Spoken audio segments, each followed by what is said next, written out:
The story of Esther in the Bible is so powerful, and to see it played out on stage, it really just showcases the provision that the Lord has, and then also his humor, which I think is great too, as far as he just orchestrates that story exactly how you would hope that it would go. So maybe talk to me a little bit about the relevance of the story then and now. I do believe that this story is timeless. A lot of people might not know the story of Esther. It's an Old Testament story, but it's a message that can be applied to any time, any society, any culture, any day and age.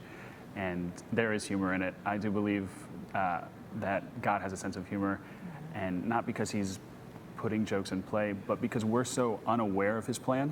We're so far removed from the understanding of the supernatural that God is, that once it's all played out and we experience the circumstances that God puts us in, it's kind of comical to see Haman just completely taken aback by the circumstances and situation. And Esther is such a strong woman, and I feel like especially in today's times where we're seeing, women come more into their own and, able to accomplish more and limitations changing. For you, what did it mean to embody somebody that has such power but does it in such an unassuming way? Yeah, well, the thing that I've learned through this process is to be bold and courageous. I've learned that through the character, because I find myself, I identify with this character a lot. But I think the most important thing about Hadassah, or Queen Esther, is that she didn't find her identity in a label. She didn't find her identity in that she was a Hebrew or that she was this orphan girl. She found her identity in God. And in the end, we find our identity in Christ. I think that that's so important for women and for everyone today, where we're told what we're supposed to be, and there's this constant expectation of who we are, and people tell you who you are. But in the end, we're his. And how much pressure is taken off of us when we just rely on him instead of our own understandings. And one of the things that's interesting with King Xerxes is that, he relies a lot on outside influence. He cares so much what other people think, and takes counsel from outside influences, which we learn is kind of a cautionary tale within that. Xerxes had big shoes to fill. His grandfather was Cyrus the Great, and his father established an incredible kingdom based off of what his father, Cyrus the Great, built. So Xerxes was pitted in a position of trying to do the best for his kingdom that he could, but there was no one that he could really trust around him. Everyone had an agenda. Everyone was trying to get him to do what they wanted for what their ideas of the kingdom should be.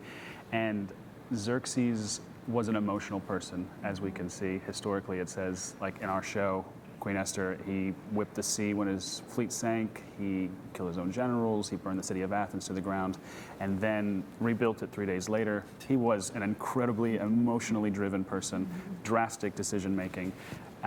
But in the end, I do believe his heart was for his people, and it was Queen Esther that helped him navigate a lot of those feelings. We're all created specifically at a certain time to carry out something unique to us individually, right? For such a time as this. What about you in each of your own lives? Have you seen a point or are working towards a point where you feel like, oh man, this is why I'm here. This is my purpose? I think with this story in particular, I truly felt like God was calling me to do this role, even though I felt like I couldn't do it. I felt like I wasn't, good enough or qualified enough to do it. But in the end, he showed me that I'm right where I need to be.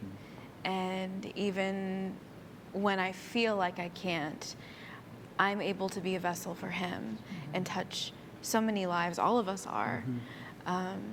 So I think this isn't like the pinnacle. This isn't the end of what God has for me. I know, but I know that this is part of his plan for my life. Absolutely. For sure.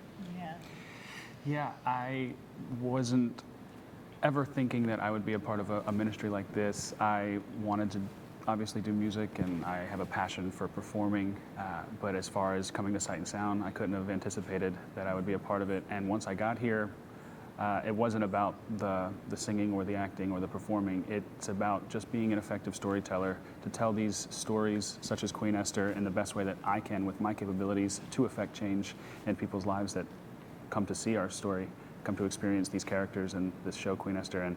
And I'm just blessed to be a part of it, and I'll go where he leads. And if I'm led to be Xerxes for this season, then I will do my best to honor that.